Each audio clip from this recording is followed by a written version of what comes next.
Entrevista en Onda Cero de Alicante a Javier Latorre Beltrán sobre el libro Ana somos todos. Bueno, pues hoy tenemos un libro de violencia también.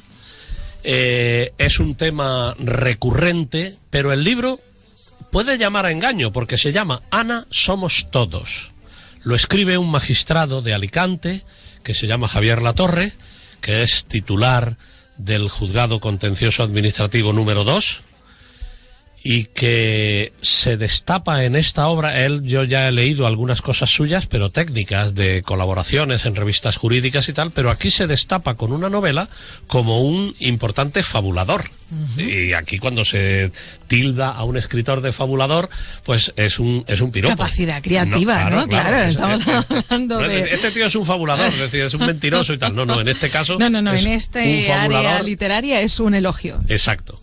Bueno, pues Ana somos todos, el título está cogido de una granadina, de un pueblo muy cercano a Granada, creo que era Alendín u Otura, un pueblo muy cercano a Granada, que salió en algún programa de televisión denunciando que su marido llevaba 40 años dándole palizas casi diarias. Y entonces esta señora que denunció eso, al poco tiempo fue quemada viva por el marido. Recordamos ese caso. Nos acordamos de este caso. Bueno, pues con esta idea de base, Javier Latorre arma una novela en la cual no solamente hay violencia contra la mujer, que también, sino que también hay una historia de amor de dos abogados. Cuenta las tribulaciones y las fatigas de los abogados para abrirse camino en el mundo de los juzgados y de los litigios y de los pleitos. Cuenta cosas de la política y hasta toca la ecología, porque cita en la novela el incendio que hubo por ahí, por Denia, por Javia, en la finca de la Granadella hace unos años. Tenemos con nosotros a Javier Latorre y la primera pregunta es: ¿de dónde saca tiempo un juez? Vamos a saludarle primero. Venga, perfecto. Qué educada. Don Javier Latorre. Muy buenos días, bienvenido. Hola, buenos días. Gracias por estar hoy con nosotros, por haber dedicado parte de su tiempo, que la pregunta que Manuel iba a hacer era muy importante, ¿no? ¿De dónde saca un juez tiempo para venir a la radio y para escribir novelas, ¿no? Como esta que nos ha presentado Manuel Avilés. Bueno, creo que el tema merece sacar el tiempo de donde sea, aunque se lo quitemos al sueño y al descanso. La violencia de género, ante todo, es una de las mayores lacras a la que nos enfrentamos hoy en día. Es una de las grandes vergüenzas de nuestra sociedad y creo que se escribe muy poco sobre el tema y se habla muy poco, cuando en realidad deberíamos estar continuamente abordándolo y estudiando las raíces y el origen de este problema social, de esta lacra. Es un problema cultural, sociocultural, que debemos tratarlo desde la infancia. Tenemos que intentar que nuestros niños pequeños y nuestros adolescentes sean educados en una cultura de igualdad. Es difícil porque tenemos ahora generaciones muy recientes de adolescentes que, pese a haber sido educadas en esa cultura de igualdad, probablemente son más maltratadores o son peores que sus abuelos o sus bisabuelos. La generación que pensábamos que iba a terminar con los problemas de violencia entra en el mundo digital y todavía la cosa se complica muchísimo más. Javier, permítanme que le pregunte por su experiencia también en los juzgados.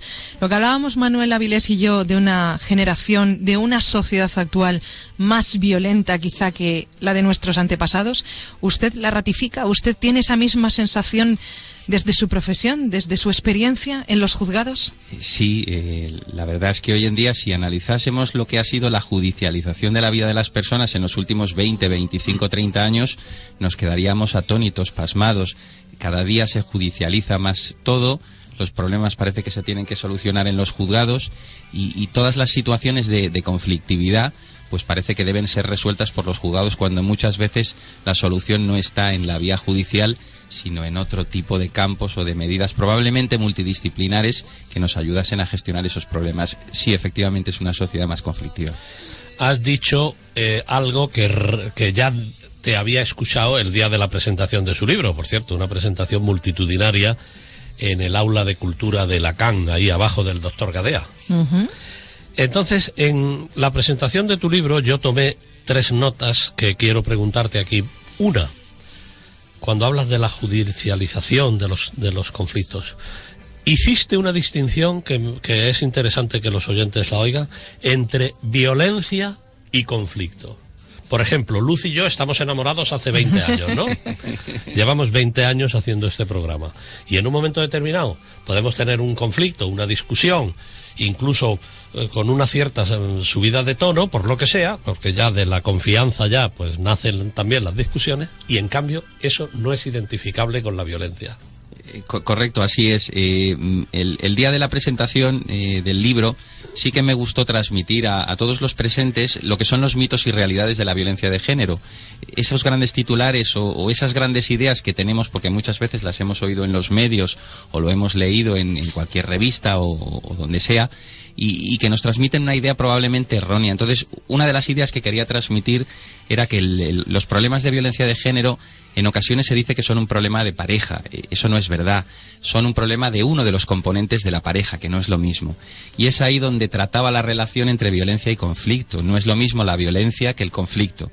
La violencia se utiliza para anular el conflicto y para tratar de imponer generalmente el hombre sobre la mujer su posición y lo que pretende, pero es muy diferente violencia y conflicto, no tienen nada que ver, y desde luego insisto, los problemas de violencia sobre la mujer no son un problema de pareja, sino que son un problema de uno de los componentes de la pareja. Al hilo de eso que has dicho, también recuerdo en la presentación de tu libro que hablaste, cuando hablas de situación del hombre, situación de la mujer, hablaste de los estereotipos masculinos y femeninos. Es decir, un mismo adjetivo dicho a una mujer es un gravísimo insulto y dicho a un hombre puede ser, por ejemplo, incluso un piropo. Dices, ¿qué hombre más zorro? Es un tío muy inteligente. ¿Qué mujer más zorra? Es ya sabemos todos lo que es. Exacto. Efectivamente. A ver. Sí, efectivamente. Hablar de la violencia supone hablar de roles de género y de estereotipos de género.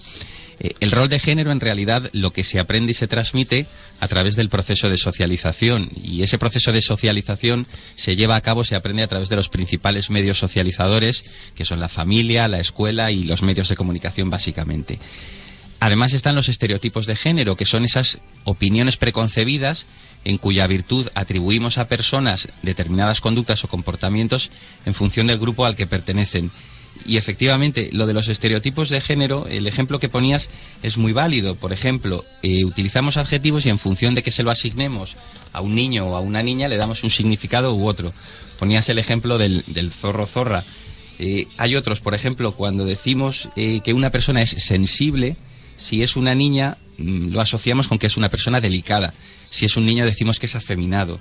Si es una persona, utilizamos el adjetivo desenvuelto, por ejemplo. En una niña podemos llegar a decir que es grosera, descarada. El niño, en cambio, es seguro de sí mismo.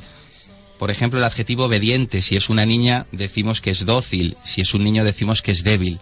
Entonces hay una utilización del lenguaje, no nos damos cuenta. Discriminatoria. Pero eso se va transmitiendo, ahí está el problema cultural, y esa es la transmisión generacional que vamos haciendo de estos comportamientos sin darnos cuenta, y se lo transmitimos a nuestros hijos y nuestros hijos se los transmiten a las siguientes generaciones. Entonces debemos intentar matizar y separar lo que son esos estereotipos de género y roles de género. Lo que pasa es que pensad en el tiempo que nos llevará eso, ¿no? Vivimos en una era en la que se supone que tenemos las generaciones mejores preparadas, pero aún así seguimos utilizando ese lenguaje discriminatorio que va dejando un mensaje, va calando en el inconsciente colectivo, creando lo que hemos dicho hoy aquí, ¿no? La sociedad probablemente más violenta o más nerviosa o más agresiva de los tiempos que conocemos. Cabe recordar que en España, en lo que llevamos de año, y estamos a finales de mayo, tenemos 42 víctimas de la violencia de género, 42 mujeres, 166 huérfanos y otros tantos niños que también han muerto a manos de sus progenitores. Que esta es la otra parte que yo quiero preguntarle también al juez, porque es una de las que quizá más me preocupa. Porque al final, entre adultos, aunque desde luego es absolutamente reprobable, cuando un padre o una madre hace daño al hijo, acaba con su vida para dañar a su cónyuge, ¿eso cómo se puede explicar? ¿Eso cómo es posible comprender o intentarlo siquiera, ¿no? Bueno, la verdad es que no tiene explicación. Un poco la idea que planea a lo largo de toda la novela, en realidad, es si nuestro sistema, cuando hablo del sistema me refiero a todo el conjunto de medios, organizaciones e instituciones de que disponemos, está realmente preparado para proteger a esas mujeres que les estamos diciendo que tienen que denunciar. Ellas denuncian, ponen en marcha un procedimiento y eso es el principio de la solución, pero no es la solución. Hemos intentado acudir al derecho penal para solucionar todos los problemas de conflicto en materia violenta, cuando el problema es cultural. Es un problema que tenemos que solucionarlo en las escuelas, pero desde edades bien tempranas. En la presentación del libro, en las reflexiones finales, de hecho, lo último que decía es que yo he hecho en falta en los colegios una asignatura de resolución de conflictos, de gestión de conflictos. No se nos enseña a gestionar conflictos. La vida es conflicto permanente. En cualquier lugar, en cualquier momento. La relación de pareja es una relación de conflicto. Tiene momentos buenos, tiene momentos regulares y tiene momentos malos, como todo en la vida. Pero tenemos que aprender a gestionar esos conflictos. Si no se nos dota de herramientas y no se nos enseña a gestionar esos conflictos, es muy difícil que, llegado el momento de una situación de conflicto, con niños entre medio, con un enfrentamiento entre personas, podamos encontrar una solución. Y lo que hacemos es que prevalezca esa cultura patriarcal, que es la que vamos transmitiendo de generación en generación.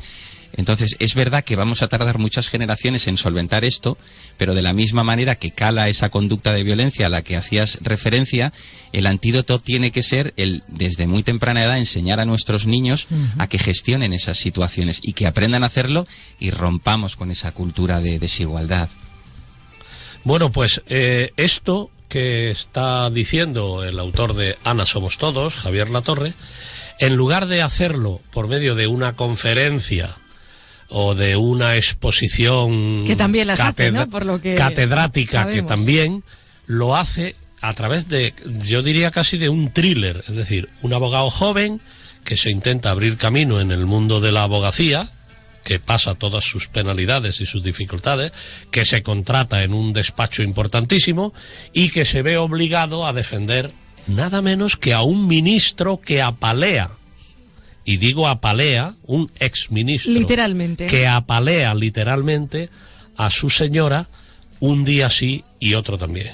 Entonces, luego entra también, ya no vamos a despedazar la novela, evidentemente, entra también el conflicto entre la fidelidad del abogado a su cliente y la fidelidad de la persona a su moral privada y a su moral personal para seguir defendiendo algo que cree que es indefendible. Yo invito a los oyentes de este programa, que ya sabemos que son muchos y muy fieles, a que se hagan con el libro. Está editado en la editorial Amarante y está pues en las librerías del Corte Inglés y de la Casa del Libro y de estos sitios, en todos los lados.